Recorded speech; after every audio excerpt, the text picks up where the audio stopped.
She is the editor-in-chief of Beside, a Montreal-based print magazine fostering the new and flourishing community of outdoor enthusiasts across North America. She also recently became the editorial director of its online platform Beside Media House.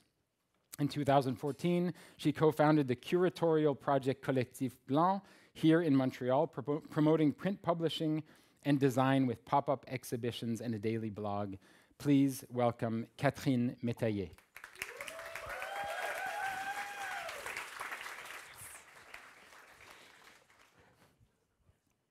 Bonsoir tout le monde.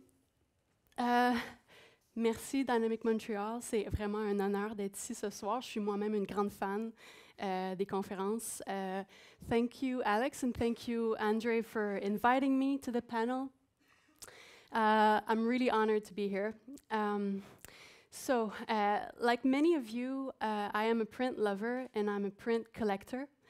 And in our really busy lives and in our hyper-connected lives, I find that print offers a much-needed offline experience and sort of the perfect experience to really appreciate great design and great editorial work. And this basically sums up why I have decided to work in print publishing at a time when most people were predicting the end of print. Instead, I've been convinced that people would be eager to collect and buy beautiful publications again. And we see that it's actually the case that print is sort of going through a golden age at the moment, and that print is actually striving because of the web. But despite all of that, making a brand new independent print magazine remains extremely tough, and the traditional publishing model is not really offering a lot of solutions to the fact that, for example, niche magazines are doing really well, but they're operating in very small markets, that printing remains very costly, that distributing physical magazines is a bit of a nightmare, and that becoming viral with a print publication is close to impossible. And this is why I want to argue that in order to succeed in independent print publishing, you really need to be truly unique, and not just out of creative spite, but out of sheer survival. And you need to not only develop a unique editorial angle, but also a unique business model to go with it. And looking back at making the first issue of our magazine, Beside, I realized that we've responded to some of those challenges by making creative business decisions paired with creative editorial decisions, and that in the end, both of those have helped us to craft our unique identity. And that's kind of what I want to share with you tonight. I want to share you 4 ways in which we overcame some of the challenges that print sent our way. But first, let me introduce you to Beside. We're a Montreal-based print publication dedicated to the new outdoor community in North America. We present new perspectives and creative initiatives and practical knowledge on nature and sustainability and outdoor culture. Beside is free of advertising except for one sponsored article per issue. We're printed individually in French and English, and we're distributed across North America. And as I speak to you tonight, our second issue is being printed, and it will launch in Montreal on May 11th. Beside is born out of the visionary idea of Jean-Daniel Petit, who's with us tonight. Jean-Daniel is the founder of Beside. He's also the co-founder of Abitibi & Co., a canoe and kayak company. And Jean-Daniel has also worked as a creative director in various advertising agencies. And he saw that there wasn't really any outdoor magazine in North America that was speaking to our generations. There were many gear magazines. There were many magazines that were targeted purely around lifestyle, but not really any magazines responding to our curiosity for more knowledge about sustainability and to respond to our desire to connect more with nature on a daily basis, to integrate more nature in our lives. And so Jean-Daniel asked for the help of the publishing house Atelier 10, which publishes, among other things, Nouveau Projet, to create a brand new magazine. And both of them decided to hire me as editor-in-chief and to hire the very talented Eliane Cadieux as our art director. And so Atelier 10 brought a much more literary and political and philosophical take on nature and sustainability, while Abitibi & Co. really brought to the table their knowledge, their practical knowledge, and their love for the outdoors, and their sense of adventure, and their knowledge of outdoor entrepreneurship as well. And rather than looking at these as two opposites, I thought that actually presenting a very diverse range of outlooks on nature was actually the best way to define our niche. And so our goal became to make the outdoors as accessible as possible through essays and profiles and stories and practical guides, while keeping sustainability at our core. And this is why you're going to find in our magazine contributions from surfers and outdoor photographers, from philosophers and entrepreneurs, from farmers and scientists, and also activists.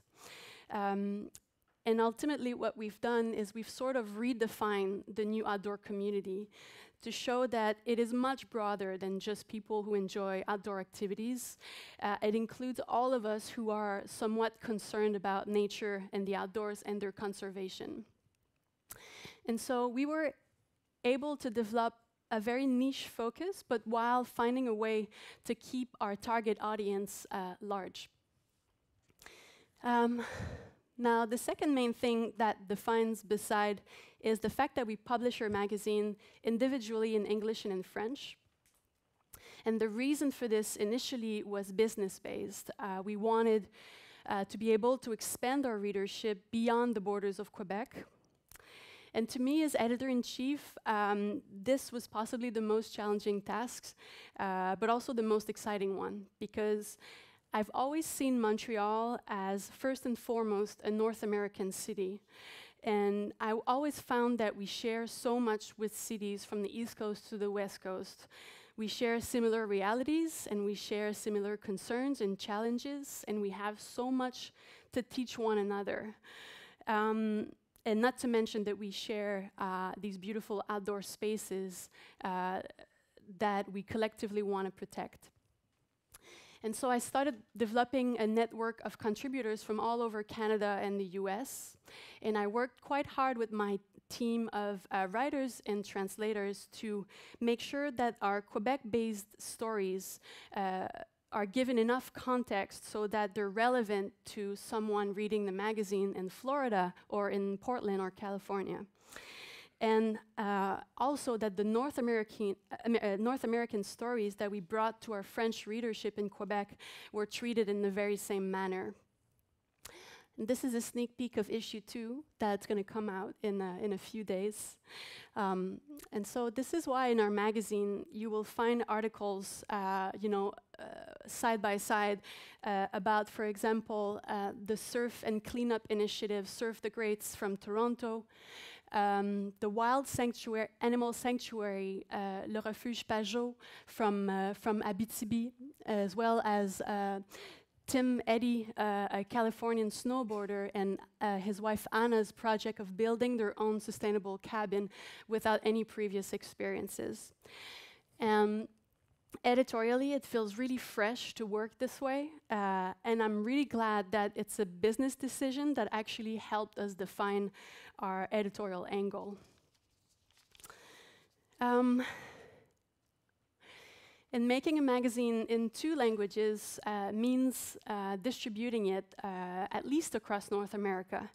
And so while making a magazine about sustainability every step of the way, we've tried to ask ourselves, how can we make this a true sustainable project?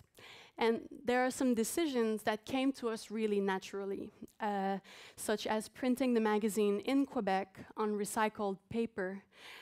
Also, we decided to become members of 1% for the Planet, a project that was created initially by Patagonia.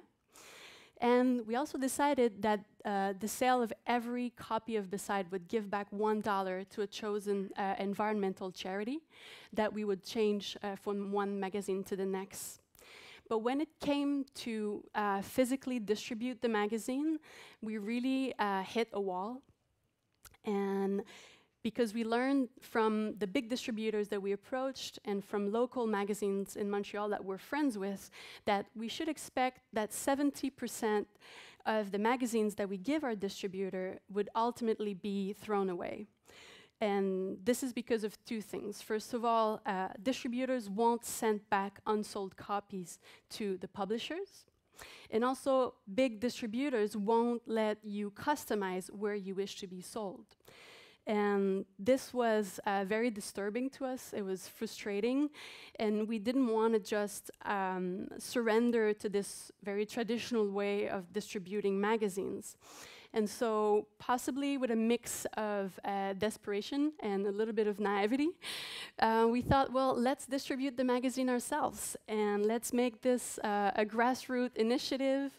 And because we don't necessarily want to be in Costco and Jean Coutu, we want to make sure we reach our community in the places that they love and in places that our vision is aligned with.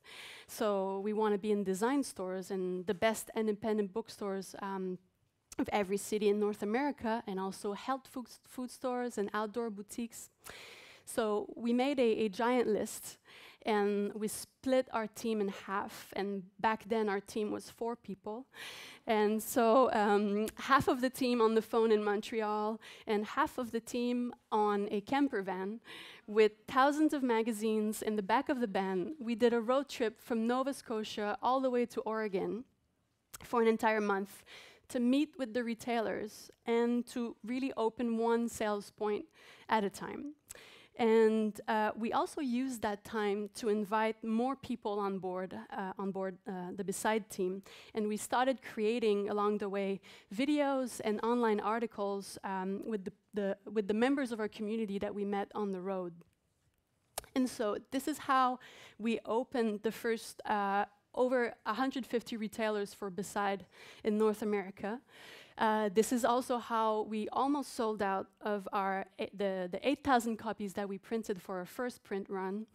And this is how we ended up for the copies that we distributed with a 3% waste instead of a 70% waste.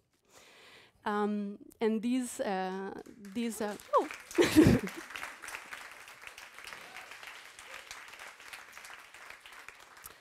And these retailers, I mean, they are entrepreneurs like us. They are outdoor lovers like us.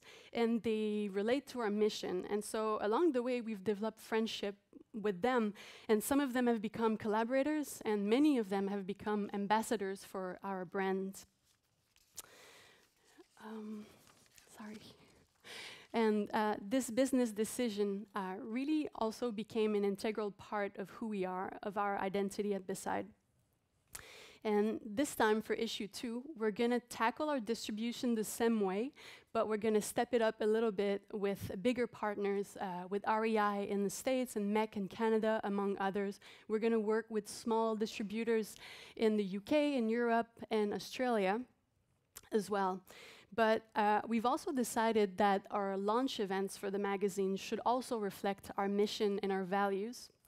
And because our second issue is dedicated to conservation and to the ways that we can keep the outdoors wild, we're going to turn each of our launch events into a cleanup initiative, a cleanup of riverbanks, by teaming up with local organizations in Montreal, Toronto, Halifax, Philadelphia, and Quebec City to gather our communities for these events. And so in Montreal, if you are interested, on May 13th, we will be cleaning the riverbanks of Canal La Chine with Cœur Intelligent. So over the year and a half that we've been working on Beside, the magazine has become a conversation starter. We've been receiving many editorial propositions, but also business propositions. We started working with partners like MEC and Patagonia and CEPAC and Tourisme Charlevoix, but we're really taking it slowly to make sure that we work with the right collaborators, that we work with people with whom we share a similar vision. But I feel like this magazine has sort of become a business card. It is the perfect introduction to our vision. It is a good showcase of what we can do really well. And I feel like this magazine is not an end in itself.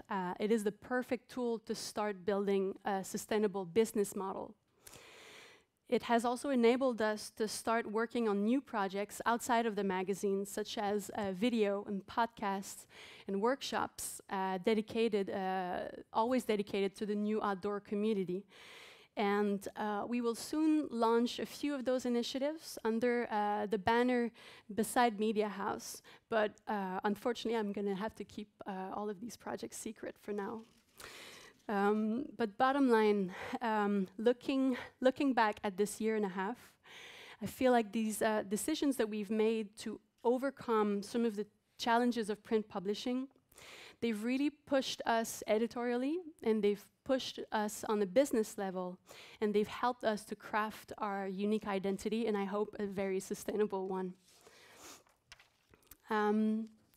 Puis je vais passer au français pour conclure.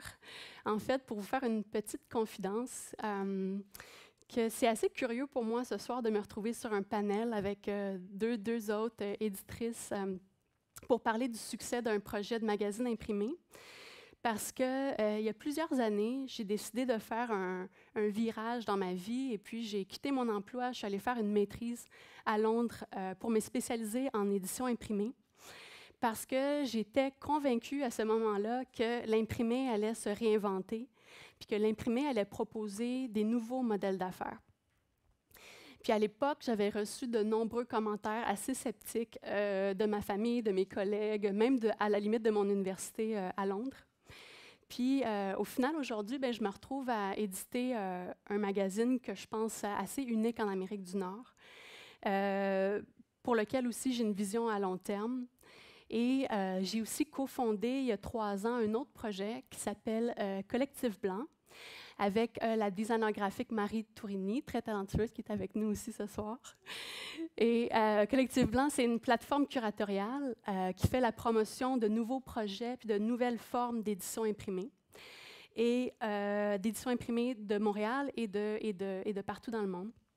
Et puis, c'est une plateforme qui se divise entre un blog quotidien qu'on tient depuis 3 ans, qui est maintenant suivi par près de 40 000 personnes, et aussi par des expositions pop-up, des expositions physiques où les gens peuvent venir découvrir des publications qui se trouvent nulle part ailleurs, dans des mises en espace intéressantes, puis aussi repartir avec les publications, donc vraiment devenir un peu comme des collectionneurs d'imprimés.